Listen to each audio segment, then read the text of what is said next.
back to the Latino Vote with Mike Madrid and Chuck Rocha. I'm Jason Villalba, your friendly host, and we talk every week about a number of issues that relate to the Latino community, the vote among Latinos, and what's happening on the current scene. And of course, we've got the two smartest guys in the country on this issue, as evidenced by some of the recent op-eds we've seen, some of the articles that we've been reading. This issue is really important, and Mike and Chuck can tell you why.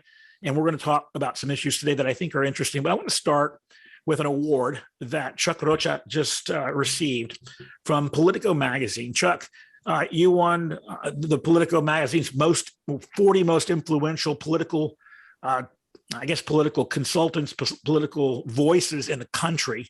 Tell me a little bit about that award and what that means. Well, thank you. And I appreciate that. And I also want for all of the listeners and the watchers, mainly this morning, this afternoon, whenever you're listening to the Latino podcast, for y'all to see that I wore what I call my Mike Madrid tuxedo, which is my black t-shirt, just so y'all know I would fall in line here. And I put on my best Mike Madrid black tuxedo. But look, in seriousness, I'm honored to get, and then Mike stepped up his game and went right full hoodie, which is black hoodie, the tuxedo plus. But look, thanks. I'm honored. And these awards, they mean a lot to me, but also they're reflective of the people around me. They're my support team, my family, my beautiful fiance, Ebony, my mother. I mean, it takes a lot for anybody who really knows me to get me to where I'm at. I did not do this by myself. And, to be recognized, I think what was the coolest is that all those folks in that article, I was the only real operative there. I was the only real person who does political consulting. There were amazing movement leaders in there. There were artists, there were singers. I mean, what says Chuck Rocha and a list like Little Nas X? Like, of course we'd be on the same list, right? So that was cool. So, I'm always humbled to get, accolades and stuff, but it's really a reflection of my team at Solidarity, my team who's been helping me along a long time, and friends who were there for me in some of my darkest moments in my career, when I thought my career was over, when I thought my life was over, when I thought that my final mistake would be my last mistake. I'm living proof that second chances work.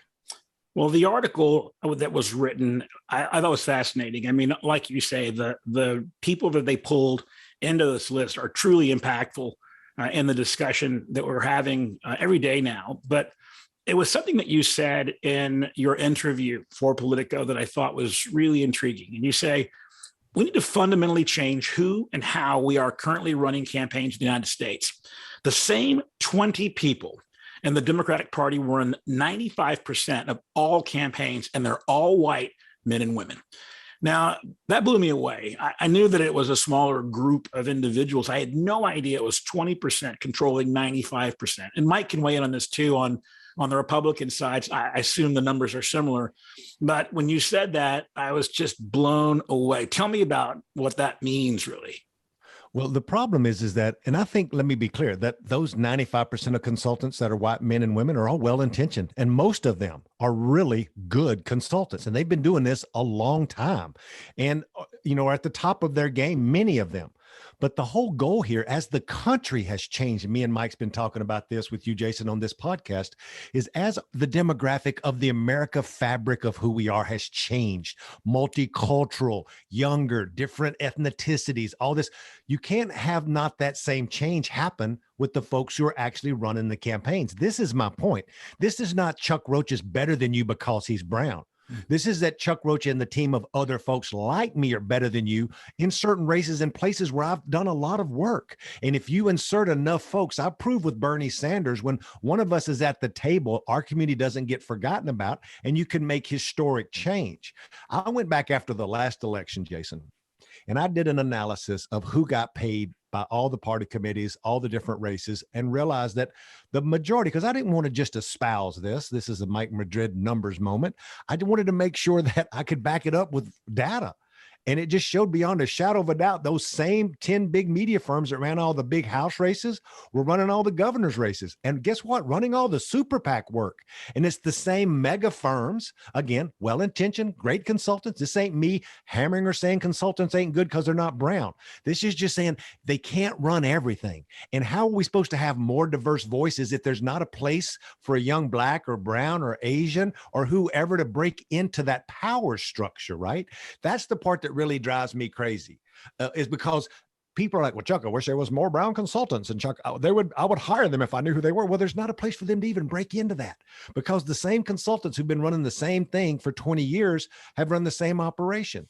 And Mike alludes to this in some of the writings, and I know we're going to get to his op-ed, is that, think about this, that if you have a bunch, let's say you have 20 white men and women who have made super successful in this business, they're really good at what they do, and they've made millions of dollars, they live out in the suburbs, their kids are riding equestrian, they're doing all the American dreams and living it all. But how do you think they relate in working in Texas 15 in McAllen, Texas, and understanding what really moves them? They rely on a poll, and it's the same poll that's done by the same 5 white-owned consulting firms that run the polling firms, who then tell them what they should be saying to a group of Latinos, which Mike Madrid would explain is probably not even really getting to the real workers who needs to get the message, because they're not answering their phone as part of this poll because they only oversampled X amount of many of us, right? And then that all boils down to, if you have a firm that finally gets to do what my firm has gotten to do, and I get the accolades and I get to write a book and do all the cool stuff, where this week alone, if Chuck Rocha, who is the most award-winning political consultant in the history of Democratic politics, who is Latino, has been turned down for 8 RFPs by the DCCC and House Majority PAC, then that should tell you all you need to know. Not that they should hire me, and they've hired other Latinos, that's cool. But I want to help. I want to be a part of that, not to make money. I got plenty of money. I want Democrats to get elected. And I feel like I have a game plan that would help them elect more. But they said, I think we can go another way, Chuck. We don't want your help. When there are Senate campaigns and Senate committees and governors' campaigns and IEs who are calling me saying, Chuck, please help us. And I'm there to help them and talking to my staff. So it's really aggravating. And I know folks that are listening to this hear me get animated, because this is really the core of why I started my firm. I wanted to give an opportunity to young Black and brown kids to get involved in politics, and to be a man of my word.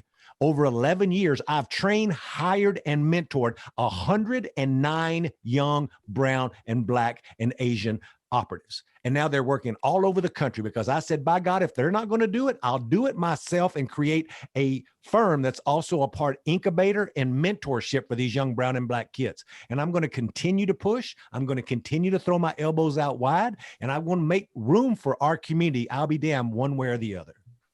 Mike, on the other side of the political aisle, is there that same kind of aggregation? Are there voices on the Republican side that address these concerns, or is it similar or even greater a concern among Republican consulting groups and the consulting class?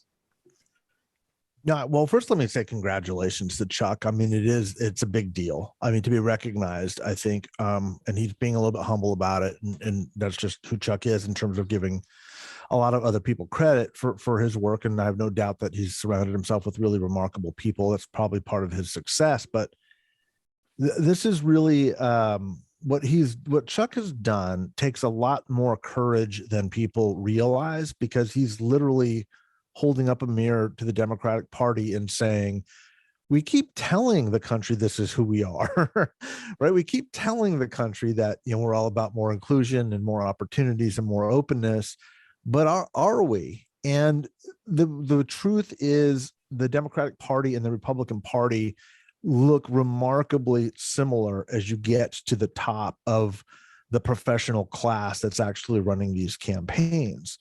And I think for people who have been, for whom this has been a passion project, and it's really more of a calling for Chuck and I, who just have loved doing this because we love it, and we're going to do it anyway. I mean, unfortunately, too many times we have just done it anyway because no one else is doing it. We care so much that the problem's got to be taken care of.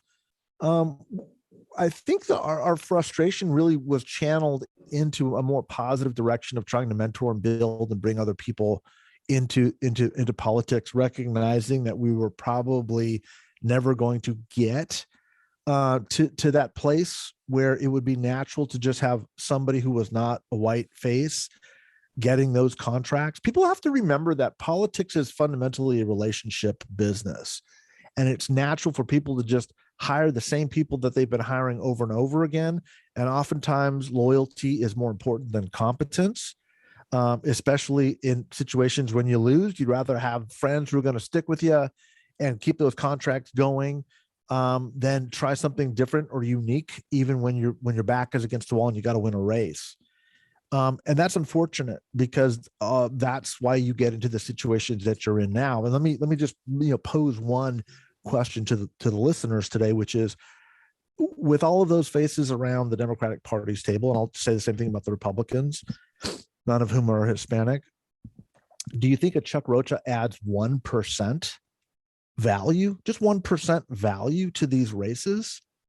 I guarantee you at least six of the competitive House seats are going to be decided by less than 1%. Okay. And those 6 seats have 38% or more Hispanic populations.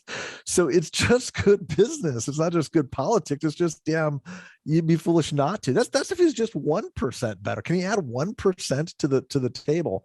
And unfortunately, I think both parties just still don't get it. And I think that's part of why we're doing what we're doing here today, is to kind of just have a bigger, audience with people who are not naturally going to be chosen to be at those tables, because we're simply viewed as kind of this small niche, part of the political consulting world, when the reality is Chuck or I can run campaigns, from presidential campaigns down to school board races and everything in between. Let me hone in. Go ahead. Before you do that, let me caveat, and thank you, Mike, for those words. I appreciate it, brother. Is the 1 minute add on to what I just said, is I think that as much as I throw fire and brimstone at the House Democrats, it's important, really important, to acknowledge people who are doing the right thing. And I want to acknowledge the Senate and the Senate super PACs, the Senate campaign committees, and the DNC and other Democratic groups who, after the last election, got together and was like, we have a problem with Latinos. We should figure out what we're going to do. And they started hiring Latino operatives. They have Latino operatives and consultants and media consultants working in Nevada, in Arkansas, that I know we're going to talk about later, and in these states. So I give kudos to the DSCC. I give kudos to the Senate Majority PAC. I give kudos to even the DNC, who I've been critical of, who are now doing outreach, and they're doing the things I would advise them to be doing. So I think it needs to be also given out, and props to folks who are doing the right thing. I want to key in on something that Mike said a moment ago. He said, look, it's just good business. Now, in the commercial sector, the non-political commercial sector, we've seen a wholesale movement towards bringing POCs into the boardroom, into the marketing groups, into the C-level suites of major corporations. I mean, you can't sell Coca-Cola to 45% Hispanics in Texas or in the country unless you have people that really understand that community. And without being going into the us versus them, because I never want this dialogue and this discussion that we have to become that.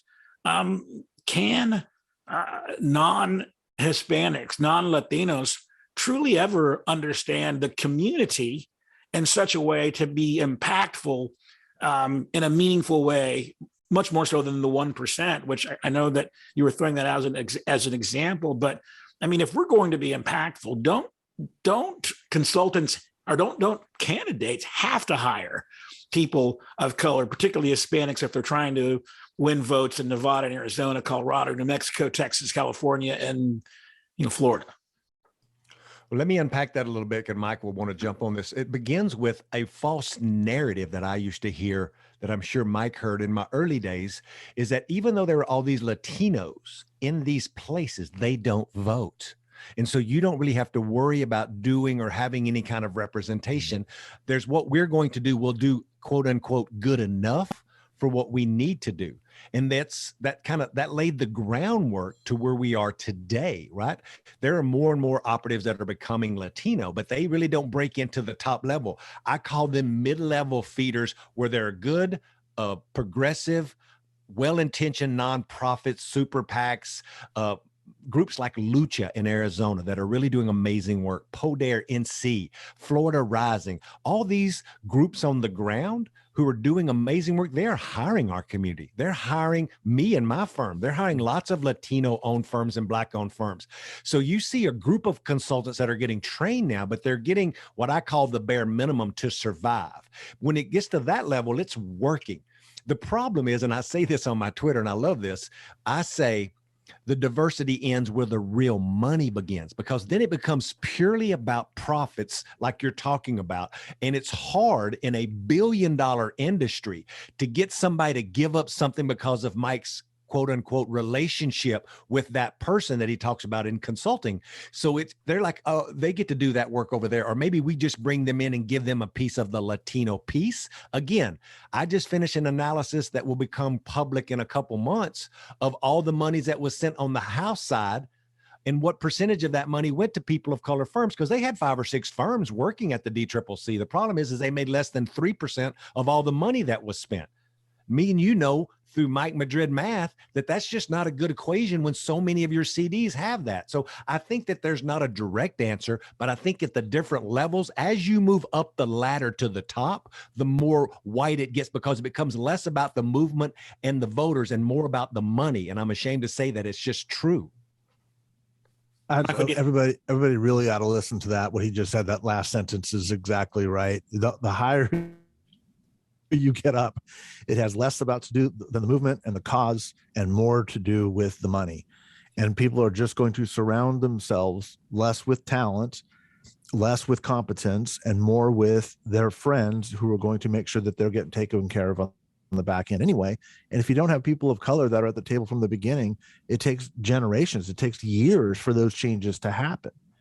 The next step that will happen is a lot of these folks will just hire a young brown, Latino kid or African-American kid and put them on the account and just say, oh yeah, well, we're bringing in voices that are, diverse. And the reality is it's just not good politics. It's not good business. It's all about preserving the money, follow the money.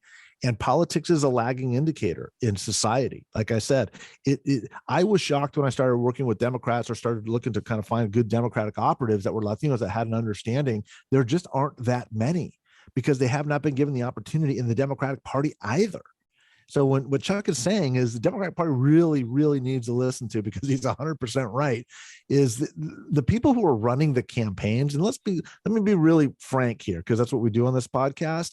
I like a lot of people that got into this business, I thought about, when I was 18, 19 years old, maybe I'll be a candidate someday. I knew within the first 3 months of my first campaign, I was never going to be a candidate. I was going to be a consultant, because that's where the power was.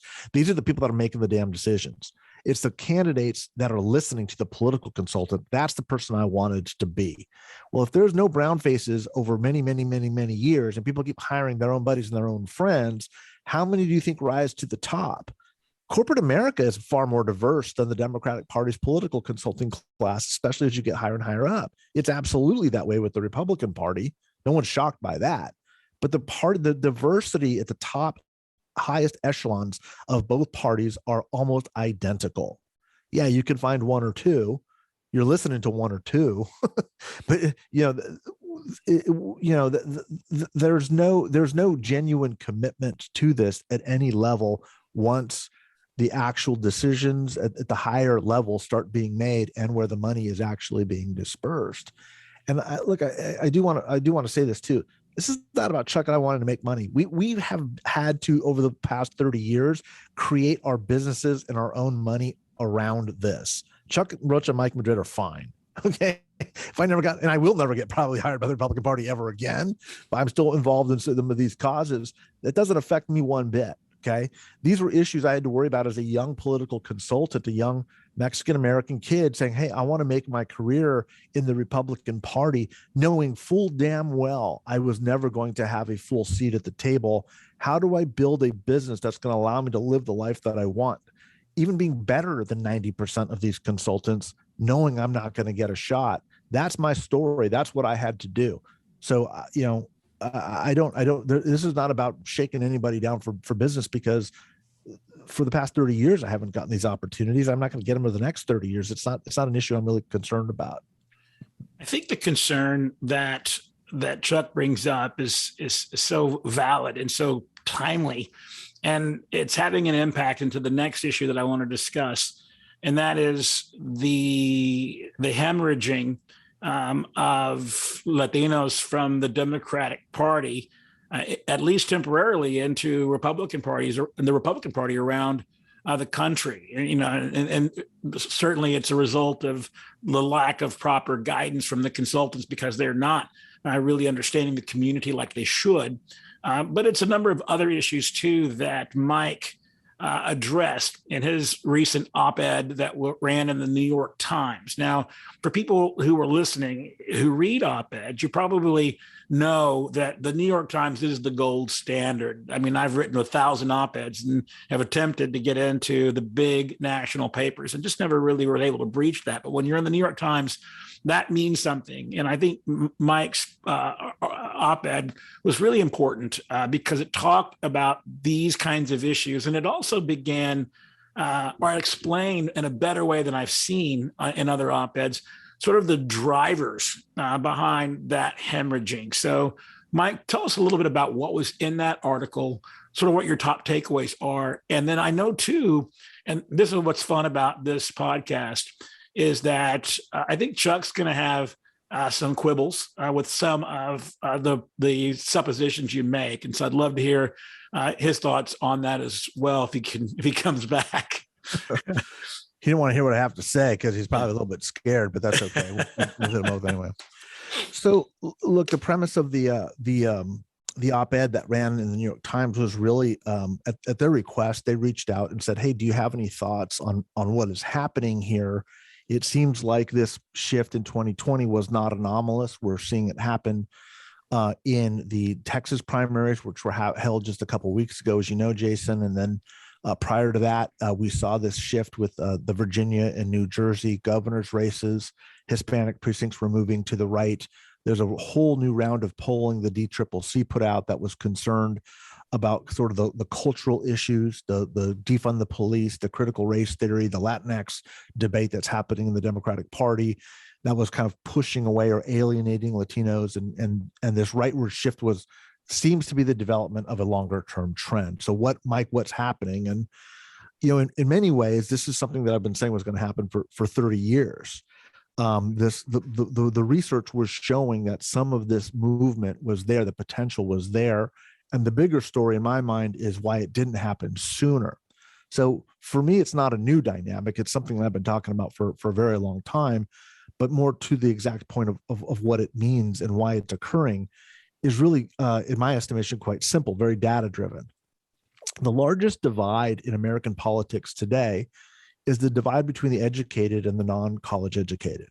If you've got a college degree in America today, overwhelmingly your business prospects, your earnings prospects, your view of the world, both culturally and economically, is very expansive. We are literally in a time in human history where those that have higher education and higher skill sets have the potential for exponential growth, the vast accumulation of wealth, and really life in a cultural bubble that is distinct from those that do not.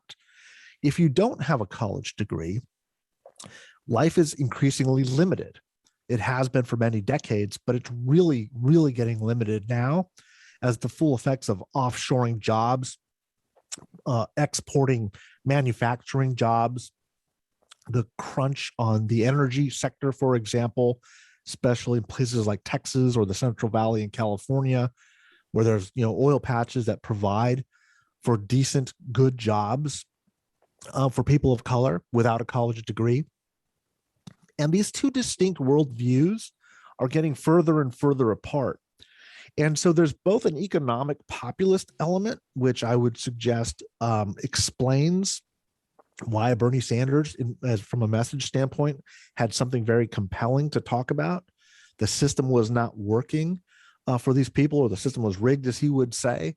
Is for working class people, it's getting really, really difficult to even keep your head above water because of these larger dynamics. But there's also this leftward shift that is largely being driven by white, college-educated Democratic voters. And that's just a factor of this consolidation of the Democratic Party overwhelmingly becoming part of a college-educated, that's who they're consolidating. That's who their voter base is. That's where the policies are coming from. And that's where these policy solutions are. Increasingly, those voices and those policy positions are at odds with the voters who are rapidly making up the Democratic Party's ranks, which are increasingly Latino and, of course, are African-American, overwhelmingly African-American voters support the Democratic Party. What nobody envisioned, and again, we talk a lot about the 2012 Republican Party autopsy needing to be more multiracial, and Mitt Romney's loss being looked at, and the political, chattering class and the Svengalis in the Republican political consulting field saying, here's what Republicans need to do to get back on track. There was actually work done by a guy named Roy Teixeira that was suggesting that all Democrats would need to do really was wait, and that the Hispanic population alone would turn the country blue, and soon most states would look like California once you hit about a 40% population of Latinos. Well, that's proving to be incorrect. And it's proving to be incorrect because of these economic and technological changes. And this is extremely important. Latinos really, the majority of Latinos do not view themselves as an aggrieved racial minority. They view themselves much more as an aspirational, middle-class, ethnic, working class, a typical American. I want to stop here because I want to bring in Chuck, and I want to ask a question of both of you, because I think it's important in this discussion. So to crystallize what you've just said, if there is bleeding, and we see from the data that there is, it's driven largely by economic issues, kitchen table issues, rather than some of the other issues that we hear about. One of the thoughts that I have, and questions that I've had is, you often hear from really both sides of the party that we alienate Latinos by this aggressive talk of not only illegal immigration issues, but legal immigration issues. And you have someone like Trump, the standard bearer in the last 6 years, who essentially identified as a nationalist, populist, a nativist, right? And that rhetoric was white hot. And yet we're still seeing Latinos move to Republicans, even in the face of that. So again, ask both of you this. Am I hearing that it's the kitchen table issues, the economics, that are driving this in such a way that it outweighs any impact or the impact that this nativism that's infused into the Republican Party might push people away? Let me connect all of the issues that we've talked about and your eloquent question, brother. That is that we Democrats have to realize that there is a problem. Now, we've all talked about what the problem is. Mike has backed it up with data. We've talked about it from the right and the left. Then we talked about it by issue, but it gets way more elementary than that.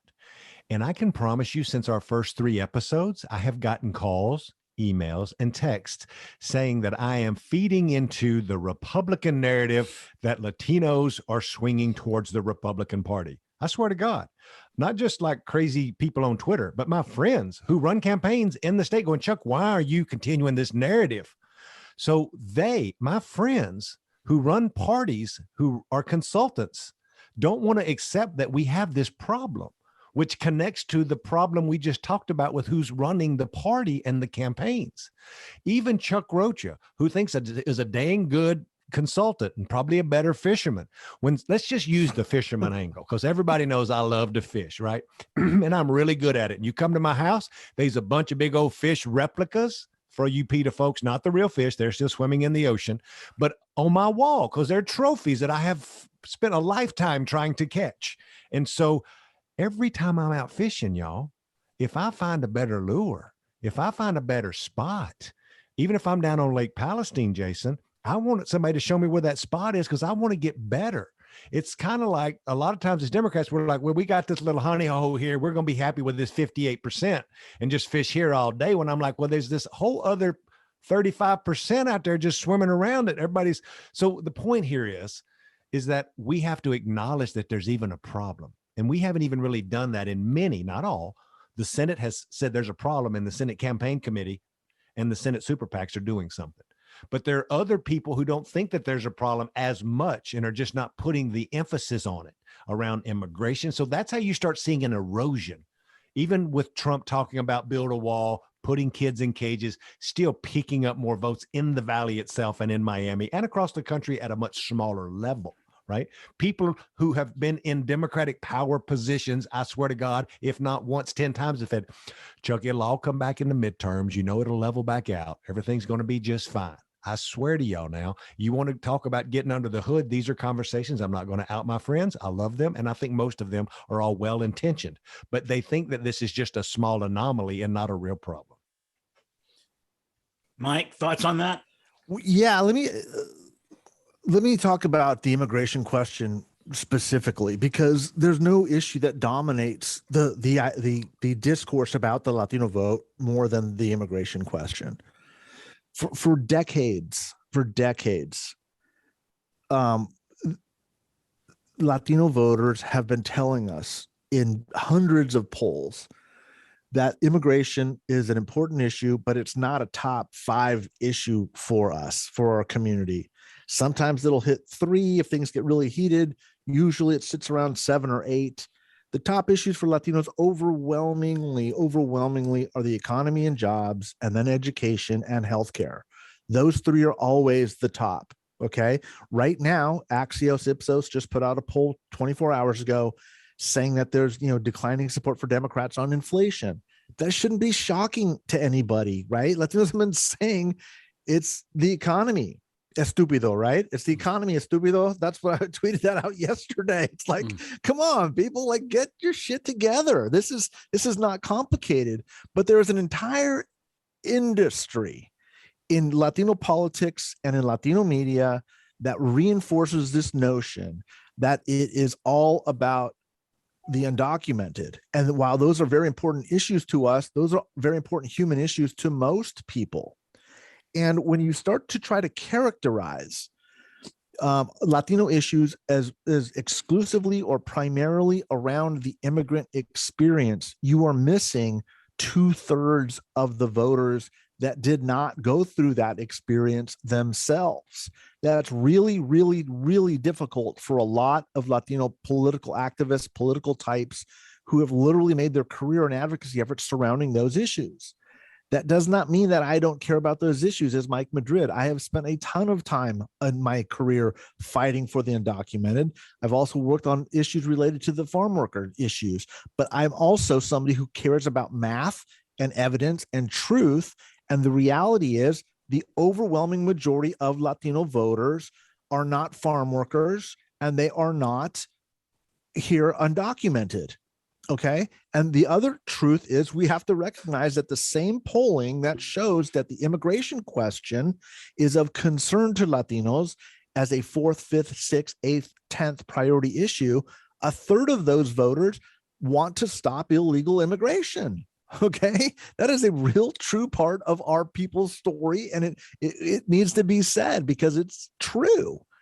And so this issue, again, as long as it dominates Latino political discourse, it sets our community back with the issues which Latinos themselves are telling us are the most important. We come here looking for economic mobility. We want our children to have more than we had, like every other group of immigrants that has ever come here. And we certainly want that for our children and our grandchildren. Why is that distinct from any other group that has come here? The answer is it's not. So why do we keep backpedaling on this narrative?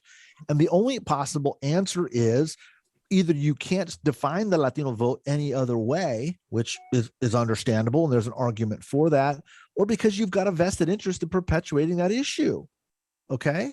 That's some cold water in the face. A lot of people can probably be pissed off, and Chuck, you'll probably take more of the heat for that than I will, and I apologize for that up in advance.